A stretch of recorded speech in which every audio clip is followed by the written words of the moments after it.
Primeira carta de João, capítulo 3, por favor.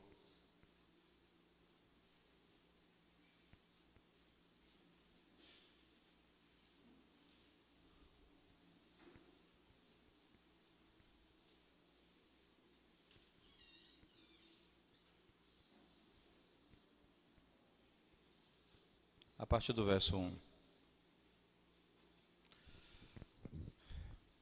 Vede que grande amor nos tem concedido o Pai, a ponto de sermos chamados filhos de Deus, e de fato somos filhos de Deus. Por essa razão o mundo não nos conhece, porquanto não o conheceu a Ele mesmo. Amados, agora somos filhos de Deus, e ainda não se manifestou o que haveremos de ser. Sabemos que quando Ele se manifestar, seremos semelhantes a Ele, porque haveremos de vê-lo como Ele é. E a si mesmo se purifica todo que nele tem esta esperança, assim como Ele é puro. Todo aquele que pratica o pecado também transgride a lei, porque o pecado é a transgressão da lei. Sabeis também que Ele se manifestou para tirar os pecados, e nele não existe pecado. Todo aquele que permanece nele não vive pecando, todo aquele que vive pecando não o viu, nem o conheceu. Filhinhos, não vos deixeis enganar por ninguém. Aquele que pratica a justiça é justo, assim como ele é justo. Aquele que pratica o pecado procede do diabo, porque o diabo vive pecando desde o princípio. Para isto se manifestou o Filho de Deus, para destruir as obras do diabo. Todo aquele que é nascido de Deus não vive na prática de pecado, pois o que permanece nele é a divina semente. Ora, esse não pode viver pecando, porque é nascido de Deus. Nisto são manifestos os filhos de Deus e os filhos do diabo. Todo aquele que não pratica a justiça não procede de Deus, nem aquele que não ama a seu irmão. Porque a mensagem que ouvistes desde o princípio é esta: que nos amemos uns aos outros, não segundo Caim, que era do maligno, e assassinou a seu irmão. E por que o assassinou? Porque as suas obras eram más e a de seu irmão justas. Irmãos, não vos maravilheis se o mundo vos odeia. Nós sabemos que já passamos da morte para a vida, porque amamos os irmãos. Aquele que não ama permanece na morte. Todo aquele que odeia seu irmão é assassino. Ora, vós sabeis que todo assassino não tem a vida eterna permanente em si. Nisto conhecemos o amor, que Cristo deu a sua vida por nós, e devemos dar nossa vida pelos irmãos. Ora, aquele que possuir recursos deste mundo, e vir a seu irmão padecer necessidade, e fechar-lhe o seu coração, como pode permanecer nele o amor de Deus? Filhinhos, não amemos de palavra nem de língua, mas de fato e de verdade. E nisto conheceremos que somos da verdade, bem como perante Ele tranquilizaremos o nosso coração. Pois se o nosso coração nos acusar, certamente Deus é maior do que o nosso coração e conhece todas as coisas. Amados, se o coração não nos acusar, temos confiança diante de Deus. E aquilo que pedimos dele recebemos, porque guardamos os seus mandamentos e fazemos diante dele o que lhe é agradável. Ora, o seu mandamento é este: que creiamos em nome de seu Filho Jesus Cristo e nos amemos uns aos outros, segundo o mandamento que nos ordenou. E aquele que guarda os seus mandamentos permanece em Deus e Deus nele. E nisto conhecemos que ele permanece em nós pelo Espírito que nos deu. Vamos à presença de Deus mais uma vez em oração, irmãos. Ó Deus, nós te damos graças pela oportunidade de, na tua presença, junto com o teu povo, cantarmos louvores ao teu nome, lermos a tua santa palavra, buscarmos a tua face em oração e agora ouvirmos a tua palavra. Fala conosco, desvenda, Senhor, os nossos olhos, nos dê a graça de compreendermos as maravilhas da tua verdade, nos concede o Espírito iluminando a mente e o coração para podermos contemplar as maravilhas da tua verdade. Em nome de Jesus nós oramos. Amém. Certamente, irmãos, quando no tema que nós estamos tratando nesses dias, desde sexta-feira, o legado que nós deixaremos aos nossos filhos, né? Certamente o princípio que toda essa verdade se fundamenta é o fato de que Deus escolheu um povo para si, e esse povo é chamado de filho dele, isto é, filho de Deus. Esse povo pertence a ele é o pai, e aqueles que são seus são chamados de filhos, e esses filhos vão sendo transformados à imagem e semelhança dele. Esse povo vai praticando e vivendo de conformidade com o seu pai, andando de conformidade com os seus ensinamentos. Ora, esse princípio, ele vai se espalhar por todas as áreas da vida, não é? É o pai e a mãe que vão servir de exemplo para os seus filhos e vão mostrar a ele como viver a vida, não é? Certa vez um teólogo disse que o pastor, ele se diferencia do rebanho por uma razão, não porque ele não seja rebanho, não membro do povo de Deus, mas ele tem uma diferença fundamental, é que ele diz: o pastor é aquele que ensina as suas ovelhas como imitar a Deus, isto é, ele vai ensiná-los por meio da vida e do exemplo, como eles devem aplicar o conhecimento à vida. Então, quando em circunstâncias determinadas, como eles devem viver, como eles devem proceder. E Paulo faz muito isso, né? Paulo diz assim: irmãos, eu deveria e poderia não receber salário de vocês, mas eu quis não receber, eu quis trabalhar para deixar exemplo para vocês de que vocês não dependam dos outros, vocês trabalhem com as próprias mãos. Eu quis deixar exemplo para vocês. Veja, eu abri mão de um direito meu, que era receber o salário da igreja. Paulo diz, para deixar um exemplo, para que vocês, veja, eu trabalho pregando, eu trabalho ensinando, ele diz, mas eu passava noites fazendo tenda, para mostrar para vocês que vocês não devem ser pesados a ninguém, e devem trabalhar dessa forma. Jesus Cristo, o princípio fundamental disse aos seus discípulos, não é? Veja, se eu lavei os pés de vocês, eu fiz isso para deixar exemplo para vocês. Lavem os pés uns dos outros. Veja, para deixar exemplo para vocês. Nesse sentido, irmãos, é importante entender que nós nunca vamos seguir o exemplo do pai se nós não formos transformados em filhos. E esse é o grande ponto, veja, porque senão seguir a Cristo seria simplesmente seguir moralismo, ou exemplo, ou conduta de vida, não é? Então, naturalmente, eu poderia pensar, veja, eu faço o que agrada a Deus, eu ando isso, eu faço aquilo. Veja, você pode tentar de toda a força com toda a força do seu ser, agradar a Deus. Se você não for filho de Deus, nada poderá ser feito por você. E aí, daí a razão pela qual o texto começa, né? Vede que grande amor nos tem concedido o Pai, a ponto de sermos chamados filhos de Deus. Perceba, esse é o ponto de partida. Que grande amor é esse? E você imagina então a seguinte cena, não é?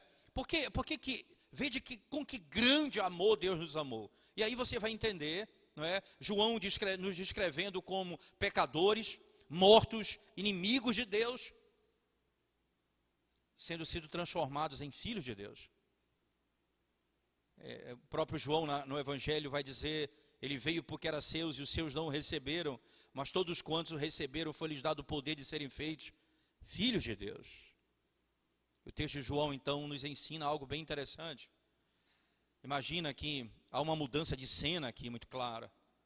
Primeiro um tribunal, onde o juiz está diante de todos os culpados, e todos somos dignos da condenação eterna, e ele então apresenta o seu filho como aquele que é o substituto, e o seu filho diz que vai cumprir toda a lei no lugar do seu povo, e vai morrer pelo pecado do seu povo, em substituição ao seu povo. Então, aqueles por quem o Pai amou antes da fundação do mundo, e por quem o Filho veio salvar, esses que eram dignos da condenação eterna, não é? São agora perdoados, justificados.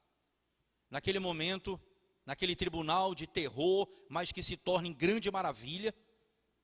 Deus tira a sua toga, sai do salão, sai do tribunal, entra por uma porta lateral e vai para a sua casa.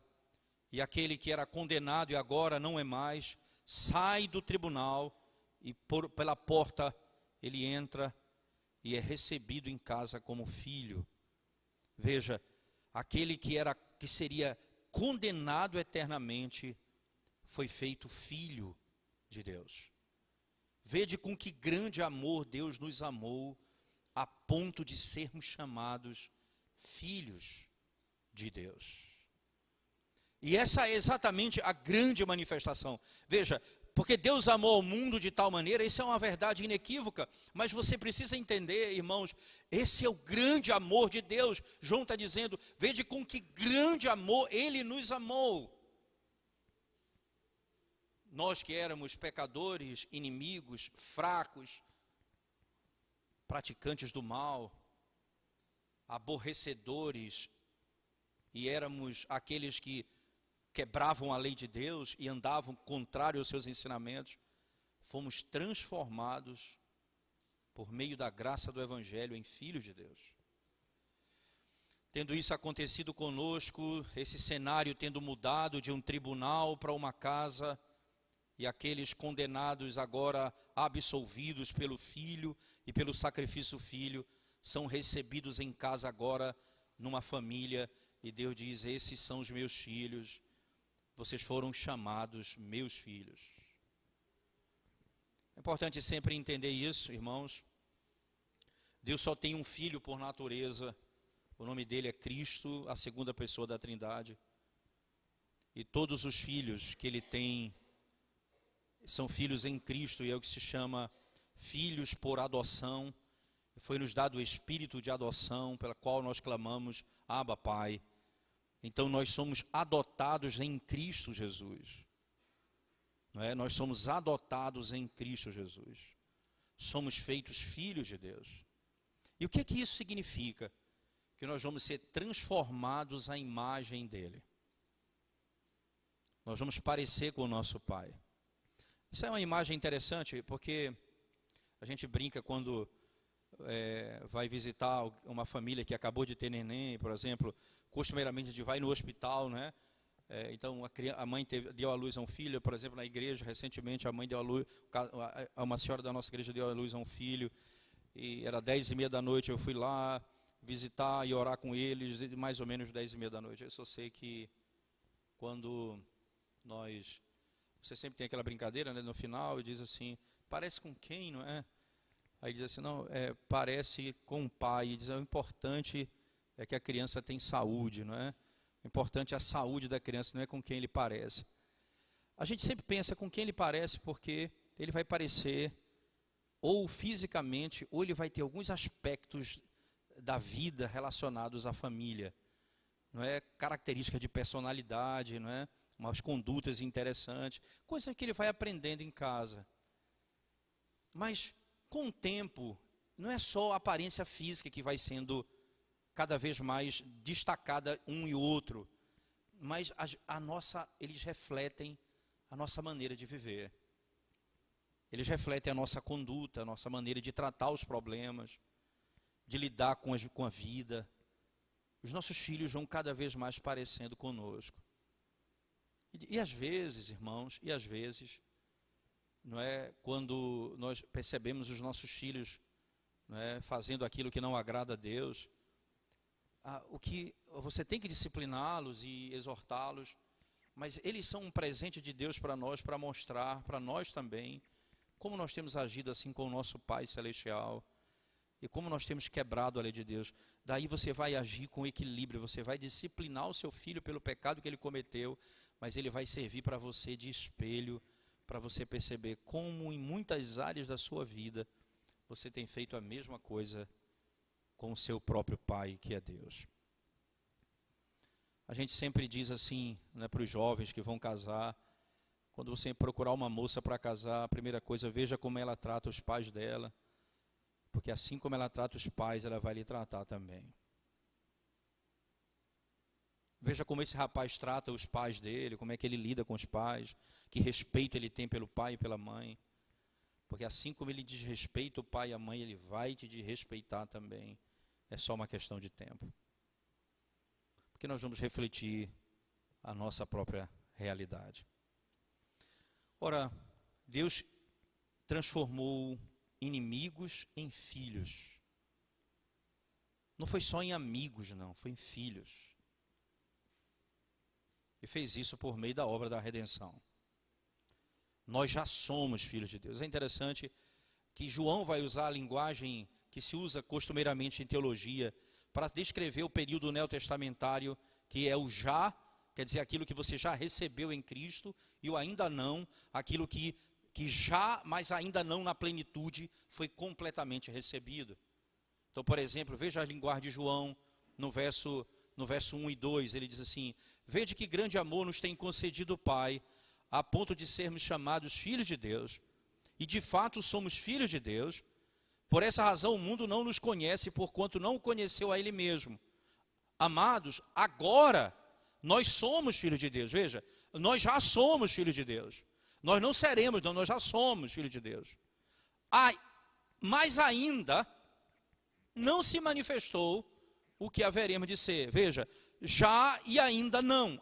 Veja, o texto diz, e ainda não se manifestou o que haveremos de ser. Veja, nós já somos filhos de Deus, mas ainda não se revelou o que nós haveremos de ser. Veja, o que nós haveremos de ser é o que nós já somos.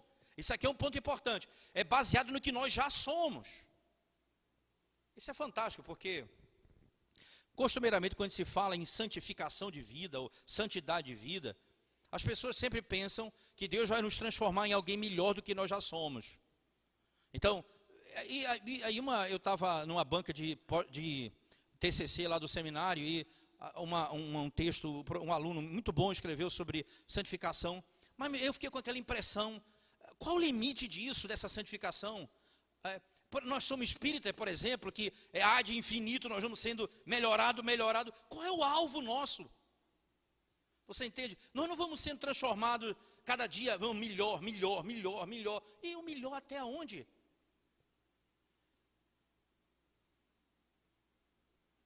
Me parece que o princípio bíblico é claro. Por exemplo, se você abrir sua Bíblia, a primeira carta de Paulo aos Coríntios, por favor. Primeira carta de Paulo aos Coríntios, no capítulo 1. Paulo escrevendo à igreja de Corinto, veja a linguagem que ele utiliza. Primeiros versos da primeira carta de Paulo aos Coríntios, capítulo 1, verso 1 em diante, ele diz: Paulo, chamado pela vontade de Deus, para ser apóstolo de Jesus Cristo, e o irmão Sóstenes. A igreja de Deus que está em Corinto, aos santificados em Cristo Jesus, chamados para ser santos. E que coisa intrigante. Aos santificados em Cristo Jesus, chamados para ser santos. Santificado é o que já aconteceu, veja. Aos que já foram santificados em Cristo, chamados para ser santos. Michael Horton, na teologia sistemática dele, quando ele trata sobre esse tema, ele faz uma declaração bem intrigante. Ele diz assim: nós não fomos chamados para ser melhor do que nós somos, nós fomos ser chamados para ser aquilo que nós já somos. Nós somos transformados à imagem daquilo que já somos. Nós somos santificados em Cristo, chamados para ser santos. Qual é o limite disso? Nós vamos parecer com quem? Com Cristo, o Filho de Deus. Esse é o nosso alvo, ser transformados à imagem de Cristo. Interessante que essa mesma verdade, na carta aos Hebreus, no capítulo 10, por favor, abra sua Bíblia comigo. É um texto bem interessante, ele diz assim, não é?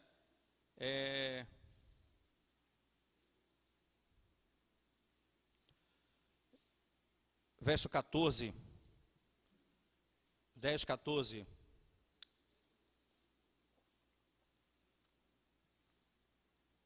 Porque com uma única oferta, aperfeiçoou para sempre, quanto estão sendo santificados.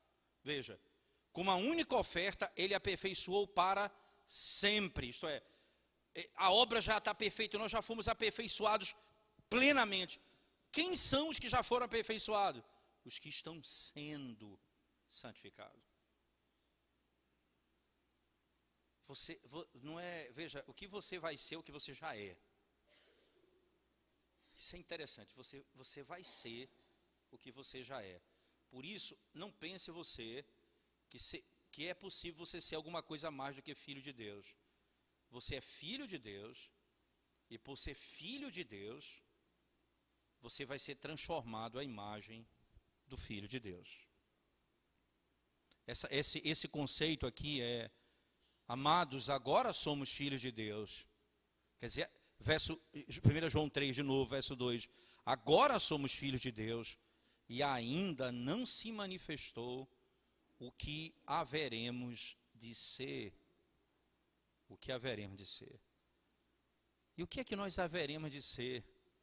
Sabemos que quando Ele se manifestar, seremos semelhantes a Ele, porque haveremos de vê-lo como Ele é.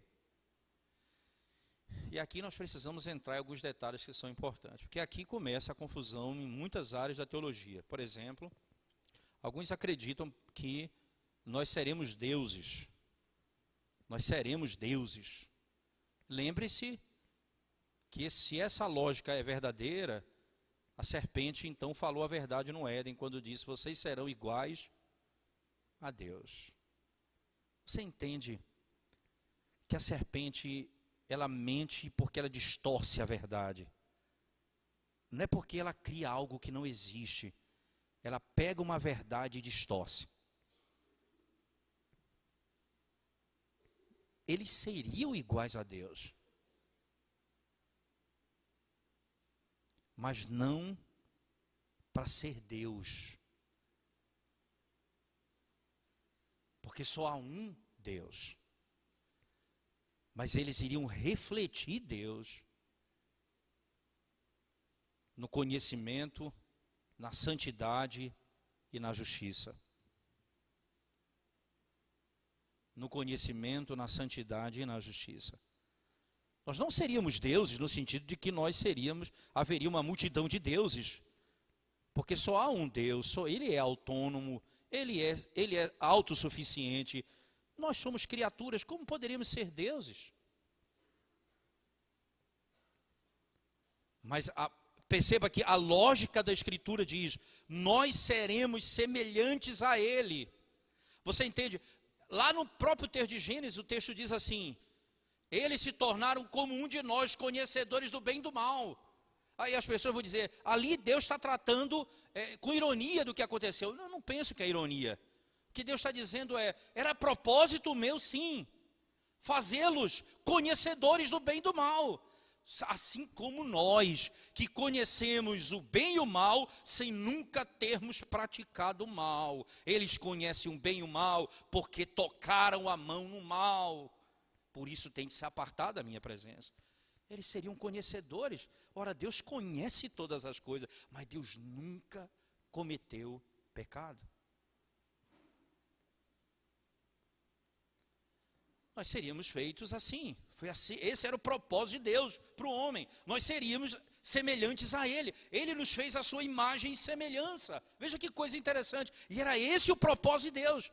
Como Ele não queria que fôssemos iguais a Ele, se Ele nos fez a sua imagem e a sua semelhança? Essa semelhança não é física, entenda isso. Até porque categoricamente a Bíblia diz que Deus é puro espírito. Se Ele é puro espírito, Ele não tem corpo.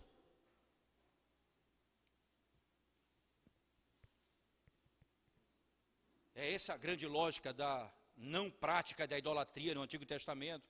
Vocês não viram a minha forma, vocês ouviram a minha voz, por isso não façam imagem de escultura.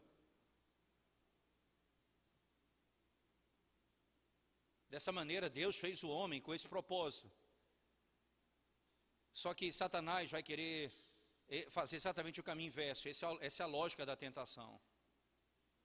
Vocês vão ser iguais a Deus, tentando levar o homem a Deus, fazendo com que o homem se torne Deus. E interessante que a redenção é Deus se fazendo homem. Mas o homem querendo ser Deus é iniquidade. E Deus se tornando homem é esperança e salvação para a humanidade. O Deus que se faz homem para redimi-lo. Vocês ainda não são aquilo que haverão de ser. Vocês já são filhos, mas ainda não são tudo aquilo que vocês devem ser. Mas vocês não vão ser tudo aquilo se vocês não forem filhos primeiro. Somente os filhos serão transformados à imagem. Então não há outra maneira de você ser transformado, de você receber o legado de Deus, a transformação divina, se você não for filho dele. Mas em que sentido então nós somos feitos filhos de Deus? E como é que nós vamos refletir a imagem dele? E aí, para mim, tem um ponto interessante em João, eu acho que é intrigante isso, não é? Depois de pregar algumas vezes nesse texto, eu me deparei com esse fato, eu acho que me chama a atenção e eu acho que é exatamente a lógica do texto. Veja que o verbo ser aqui é um verbo chave. Não apenas o ser, mas o vir a ser, por exemplo, o tornar-se. Nós já somos, mas ainda não somos. Veja, nós já somos filhos de Deus, mas ainda não somos aquilo que nós haveremos de ser. Porque nós seremos ainda, nós haveremos de ser, nós vamos nos tornar ainda. Nós já somos, mas ainda não somos. Mas como é que nós vamos ser filhos de Deus? E aí vem o que Deus é. Então é a grande pergunta. Se nós vamos ser como Ele é, a pergunta é o que Deus é. E João responde isso. Veja o verso 4, por favor. O que Deus é? O verso 4 diz assim, no mesmo texto. O verso 3, diz assim. E a si mesmo se purifica todo o que nele tem esta esperança. Assim como ele é puro. Veja, irmãos, o que é que Deus é? Ele é puro. O que é que nós somos? Filhos de Deus. Mas nós ainda haveremos de vê-lo face a face, então nós seremos como ele é. E o que ele é puro. E aí veja a lógica de João. Se ele é puro e nós somos filhos, como vivem os filhos diante de um Deus que é puro, e nós seremos como ele é? Nós vivemos na prática da pureza. Nós fugimos da impureza porque ele é puro. Perceba o que João diz no verso 3. Acompanhe comigo o verso 3. E a si mesmo se purifica todo o que nele tem esta esperança. Ora, que esperança é essa que nós temos? De ser como ele é, de vê-lo face a face. Que esperança é? Nós seremos como ele é, porque nós já somos filhos de Deus. Nós que já somos filhos de Deus, nós seremos como ele é. E o que ele é puro. Nós que temos essa esperança, não é? E aí o texto diz, verso 3, a si mesmo se purifica todo que nele tem essa esperança, assim como ele é puro. Se ele é puro, eu vou me purificar, porque eu tenho essa esperança. Eu vou parecer com ele. O que vai se manifestar em mim é a vida da eternidade no tempo presente. Como filho de Deus, a minha vida é exatamente essa. Eu vivo de conformidade com o ser de Deus. E aí eu fujo do pecado. Interessante que Paulo vai dizer, fujam da impureza, fujam da impureza sexual. Por que Paulo diz isso, né, irmãos? Qual é a lógica disso?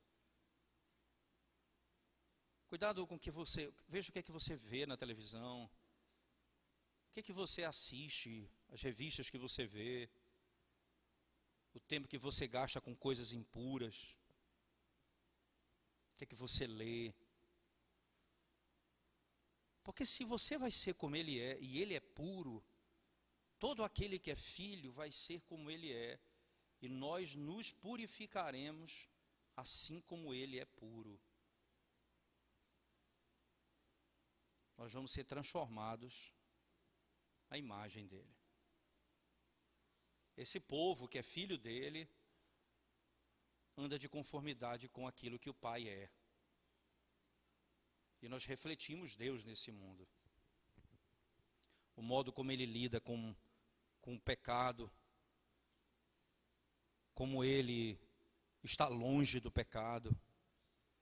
E nós, como pecadores, filhos de Deus, mas ainda pecadores, nós lutamos continuamente contra o pecado.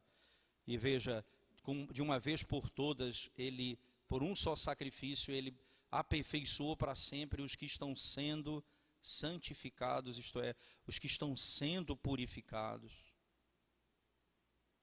Ele é puro, e nós viveremos assim. Mas essa é a primeira expressão, ele é puro. Mas qual é o outro ponto? O que Deus é no texto? Acompanhe ainda comigo, por favor, verso 4 em diante. Todo aquele que pratica o pecado também transgride a lei, porque o pecado é a transgressão da lei.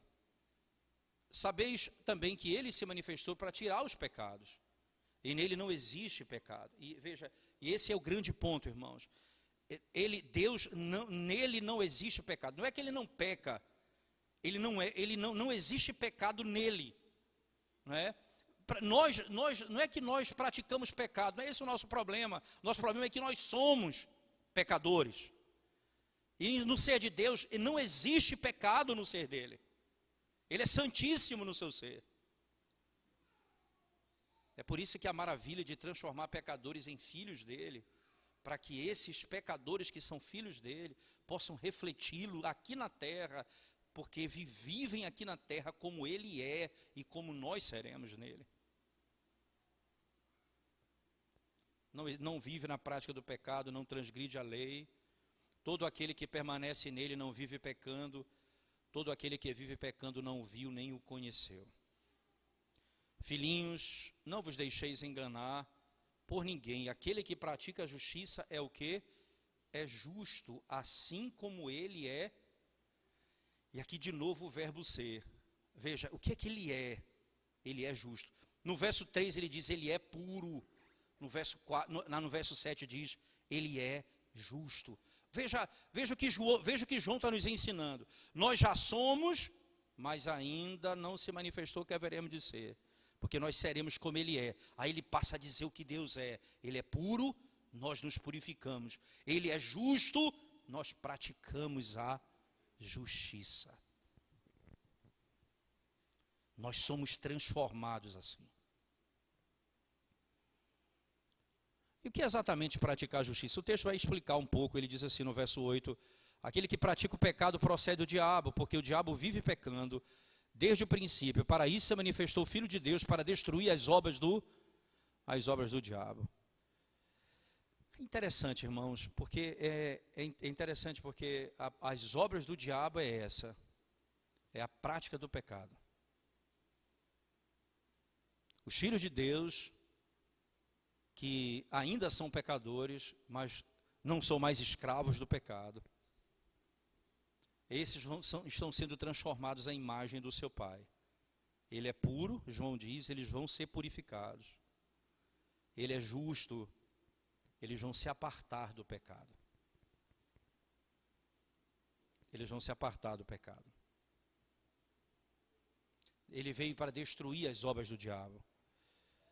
E o que é justo, irmãos, Jesus Cristo se manifestou para destruir as obras do diabo. Nós não podemos ser parceiros das obras do diabo. Nós não podemos dar as mãos às obras do diabo.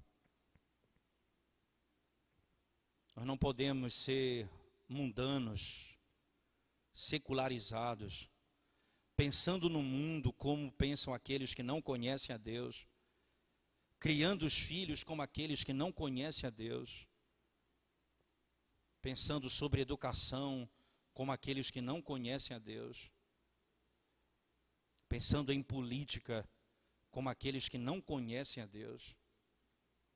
Nós não nos associamos com as práticas do diabo, porque Jesus Cristo se manifestou para destruir as obras do diabo. E o diabo é mentiroso e assassino desde o princípio. esse Cristo, esse Deus, ele é justo, e o Filho dele se revela para destruir as obras do diabo, e as obras dele diz respeito à mentira e ao assassinato, ao homicídio. Nós vamos ver na sequência por que isso é importante. Veja, quando se fala que esse indivíduo, né, que é filho de Deus agora, ele vai viver a vida como um filho de Deus nesse mundo caído, ele vai andar de conformidade com os preceitos de Deus nesse mundo caído, ele vai revelar a conduta e o ser de Deus nesse mundo caído. Ele não se associa às coisas do diabo, mas às coisas de Deus. Jesus diz assim: sabe por que vocês não me ouvem? Porque vocês não são meus. Vocês são filhos do diabo, que desde o princípio mente e é assassino. E vocês vivem para satisfazer o desejo dele. Como filhos do diabo, Cristo diz isso aos judeus. Como filhos do diabo, vocês estão seguindo a prática do seu pai. Vocês imitam o pai de vocês. Mas agora nós somos filhos de Deus. Nós não nos associamos com as obras de Satanás, porque Cristo veio destruir as obras do diabo. Dessa maneira também nós devemos viver. Nós devemos andar, né, andando de conformidade com aquilo que o Senhor ensina na sua palavra. Veja, a mentira, irmãos, ela diz respeito a vários aspectos. Primeiro, falar mentira significa, por exemplo, levantar falso testemunho contra o irmão.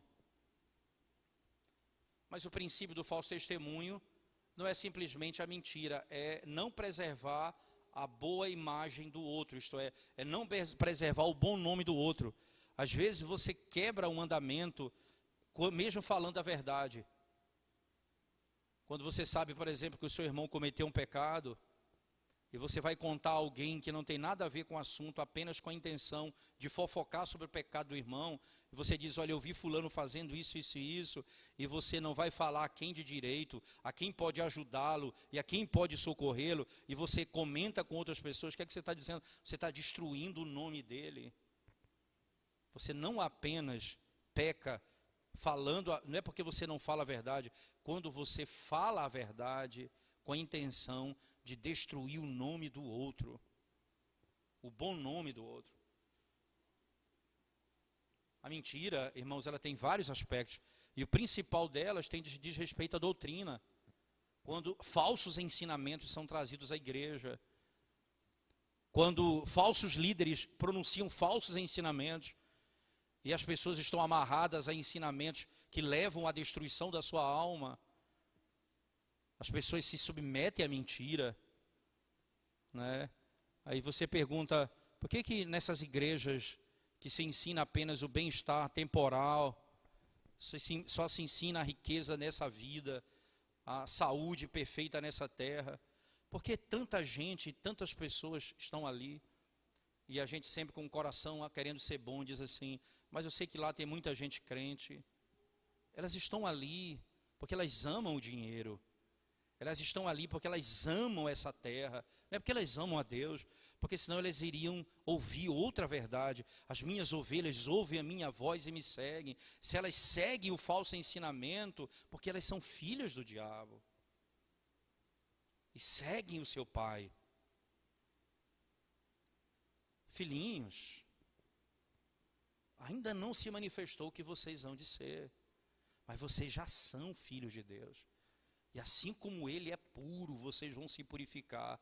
Assim como Ele é justo e se revelou para destruir as obras do diabo, assim também nós lutamos contra a mentira e contra a morte. Tudo aquilo que destrói a vida das pessoas. Como filhos, nós refletimos o ser do nosso Deus. Mas a sequência é interessante isso, porque o argumento de João ele vai afunilar um pouco, mas no capítulo 4, e aí eu volto para o 3, veja, o capítulo 4, verso 7 e 8, ele vai encerrar um argumento. Ele diz assim: amados, amemo-nos uns aos outros, porque o amor procede de Deus. E todo aquele que ama é nascido de Deus e conhece a Deus. Aquele que não ama não conhece a Deus, pois Deus é. E veja, João aqui vai dizer o que Deus é também no capítulo 4. Veja, no capítulo 3 ele diz, ele é justo. É só entender o raciocínio. Nós somos filhos, nós já somos, mas ainda não se manifestou o que haveremos de ser. Porque nós seremos como ele é, porque nós o veremos face a face. O que ele é puro, nós então buscamos a pureza. Ele é justo e ele destrói as obras do diabo, nós também faremos a mesma coisa. E agora ele diz, ele é amor. Aquele que não ama não pode ser dito filho de Deus, porque Deus é amor. E aqui vem o conceito de amor. Porque aí vem a ideia de que, você imagina que as pessoas usam esse texto para falar de coisas que Deus abomina. Toda sorte de amor é válida, por exemplo.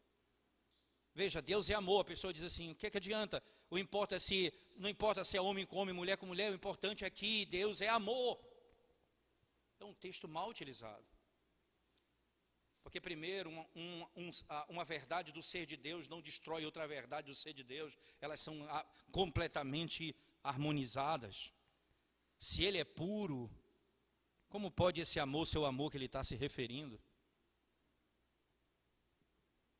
Se ele nos manda fugir da impureza, como é que isso pode ser o amor que ele está se referindo?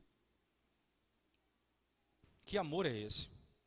E aí voltemos para o capítulo 3, por favor. Ele então passa a discorrer mais sobre o tema, verso 9 em diante, ele diz: todo aquele que é nascido de Deus não vive na prática do pecado, pois o que permanece nele é a divina semente. Ora, esse não pode viver pecando, porque é nascido de Deus.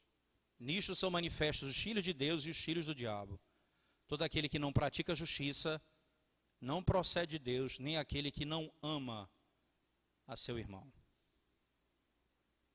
Há um aspecto bem interessante, irmãos, que o amor, ele é bem compreendido na Escritura. João vai dizer, todo aquele que me ama guarda os meus mandamentos. Mandamento e amor estão intimamente conectados.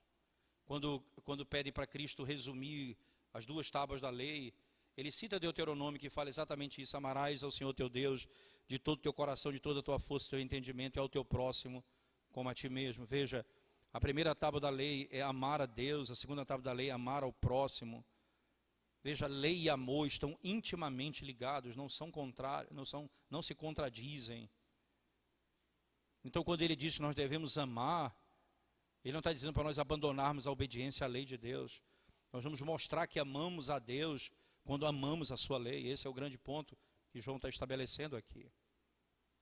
Então, aquele que não pratica a justiça, porque não reflete o ser de Deus, não mostra que é filho de Deus, nem aquele que não ama a seu irmão. E aí ele vai te explicar agora, aprofundar o conceito do amor. Porque a mensagem que ouviste desde o princípio, verso 11, é esta: que nos amemos uns aos outros. Então essa é a mensagem que temos ouvido. Aí ele vai dizer, não segundo Caim, que era do maligno. Aí você vê como é interessante, né? João aqui está interpretando a narrativa do capítulo 4 de Gênesis. Quando você lê Gênesis 3,15, que diz que nascerá da mulher, existem duas descendências, né? A descendência da serpente e a descendente da mulher. A linhagem de Cristo e a linhagem daqueles que seguem a Satanás. Isso não significa necessariamente linhagem ordinária, não é? Mas redentiva. E logo no capítulo 3,15 isso é dito. No capítulo 4, Adão e Eva têm filhos. O primeiro chama Caim, o segundo chama Abel. João diz que o primeiro era filho do maligno, ele era maligno. E aí você entende que ele era da linhagem de Satanás, isto é, que segue os padrões de Satanás, que se aparta de Deus, que é homicida, que é mentiroso, que engana. Enquanto Abel, que é a palavra hebraica traduzida para vaidade, vaidade lá em Eclesiastes, a palavra vaidade é a mesma raiz da palavra Abel.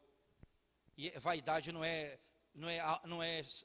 essa vaidade externa que nós pensamos. A palavra vaidade hebraica significa passageiro, efêmero, rápido, algo que passa logo. Abel foi uma vaidade, foi rápido.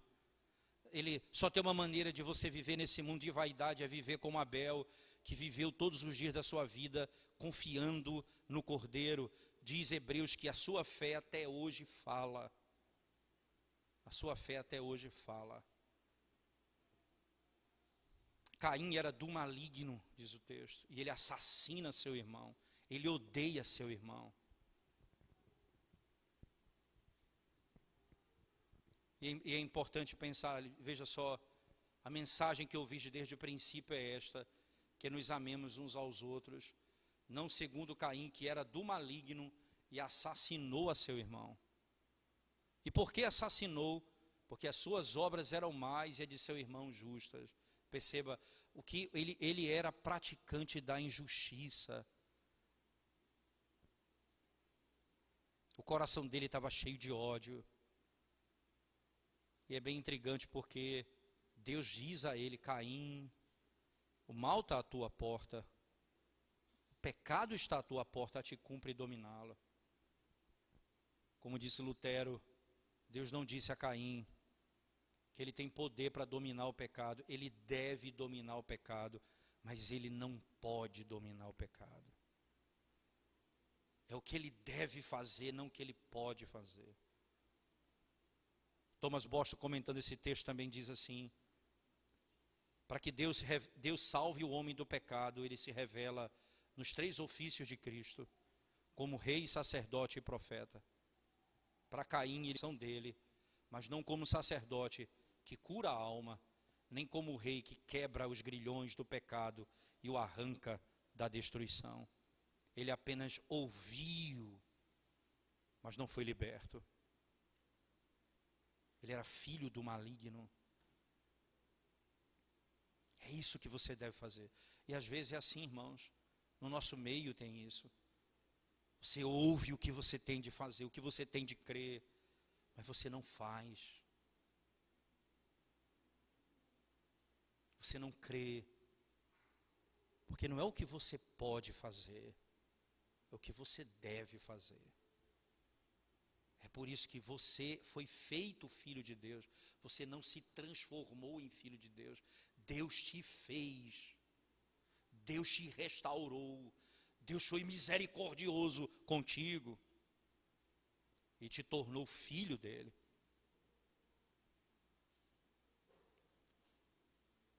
Aquele que não é filho de Deus age como os filhos de Caim ou como os filhos do diabo.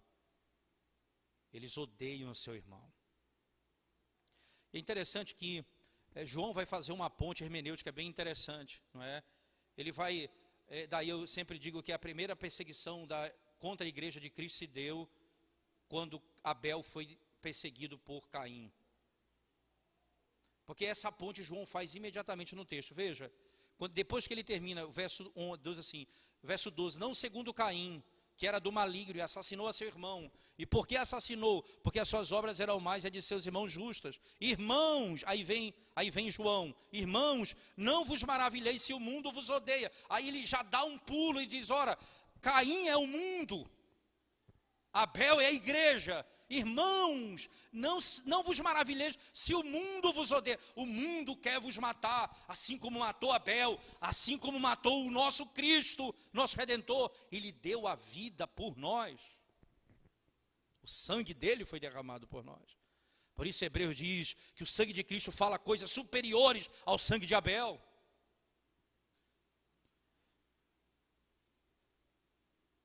Não vos maravilheis se o mundo vos odeia. Nós sabemos que já passamos da morte para a vida. Veja, o que é ser filho de Deus? A morte já não tem mais domínio sobre nós. E se o mundo nos odeia, o mundo quer nos matar. Então, veja, se ele nos matar, eles só poderão fazer mal ao nosso corpo. Temam aquele que pode lançar no inferno o corpo e a alma, mas não temam aquele apenas que pode matar o teu corpo. Nós já passamos da morte para a vida. A morte já não tem mais domínio sobre nós. Jesus Cristo, quando diz no Evangelho de João, aquele que crê em mim, eu o ressuscitarei no último dia. Ele poderia falar de qualquer benefício, eu justificarei, eu santificarei. Ele dá a última grande ênfase de toda a sua obra: eu ressuscitarei no último dia. A morte já não tem mais domínio sobre ele. Por isso que Davi, quando diz, ele que perdoa as nossas iniquidades e livra a nossa alma da cova. Veja, ele quando perdoa os nossos pecados, a morte já não tem mais domínio sobre nós, mesmo que venhamos a morrer. Não tem mais domínio, porque amamos os irmãos. Aquele que não ama permanece na morte. Veja que imagem interessante. Se nós somos feitos filhos de Deus, o Espírito de Deus habita em nós, então nós vamos nos purificar, nós vamos praticar a justiça, e nós vamos amar uns aos outros, como Ele nos amou.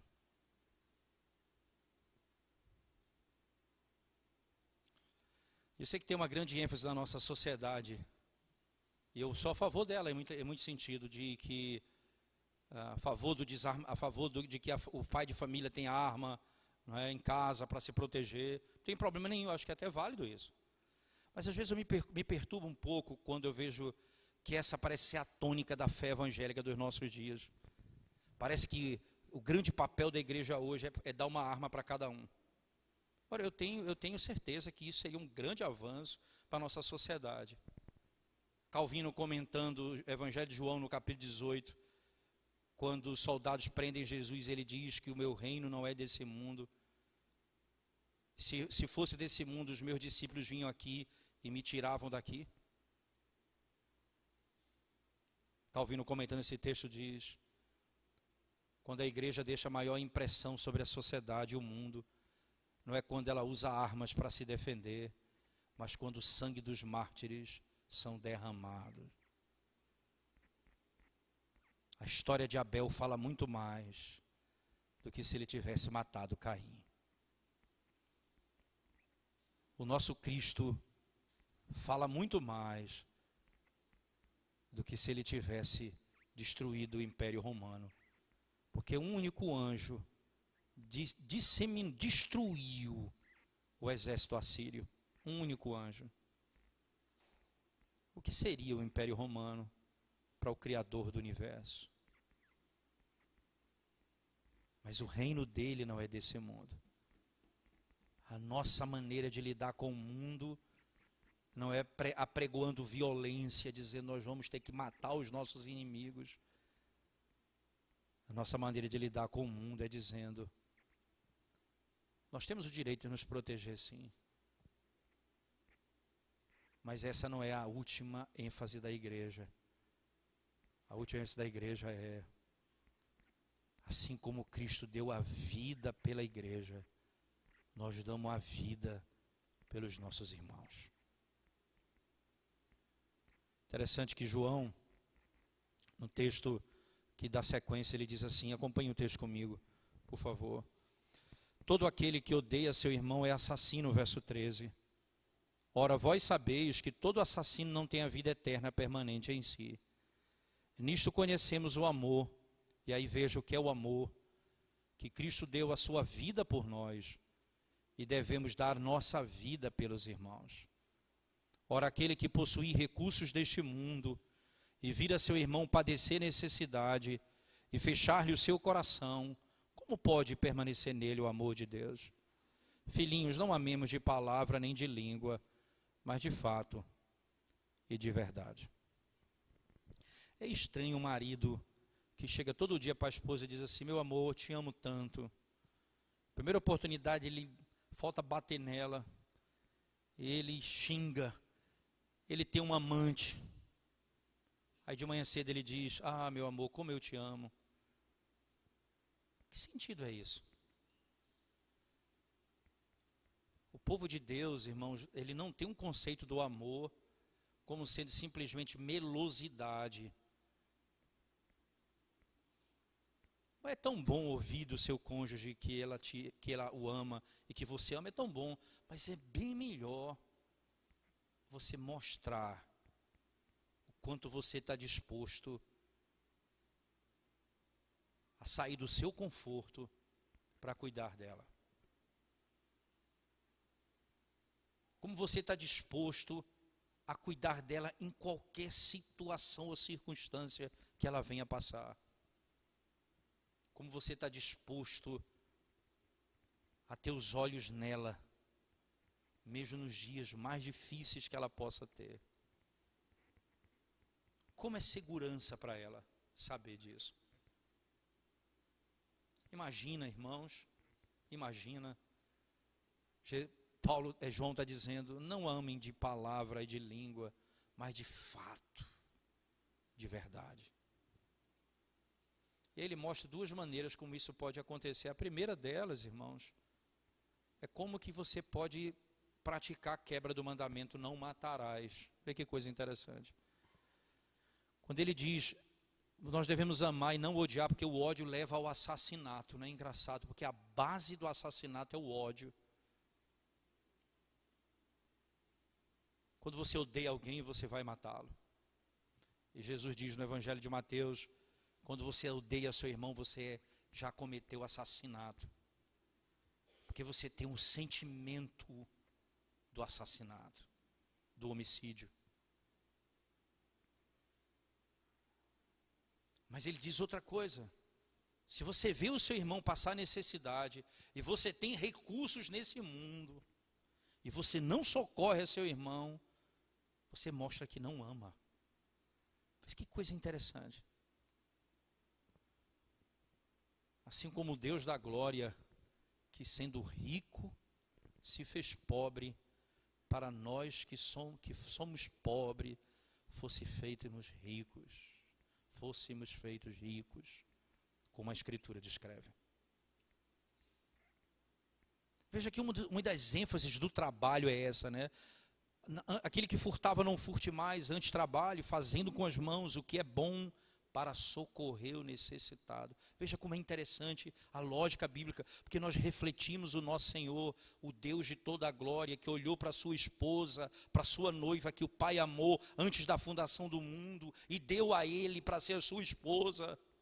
Ele olha para ela, ela está em lama, diz o texto do profeta, que ela é como um aborto jogado na lama, e ele vai lá, limpa, veste, ele vai dar luxo, adorná-la, ele vai fazer dela algo lindo, que ninguém pode imaginar. E aí Efésios descreve assim, Cristo entregando a igreja ao Pai, a sua noiva entregando ao Pai, dizendo, ela agora não tem mais um pecado, uma mancha e uma mácula, ela é perfeita.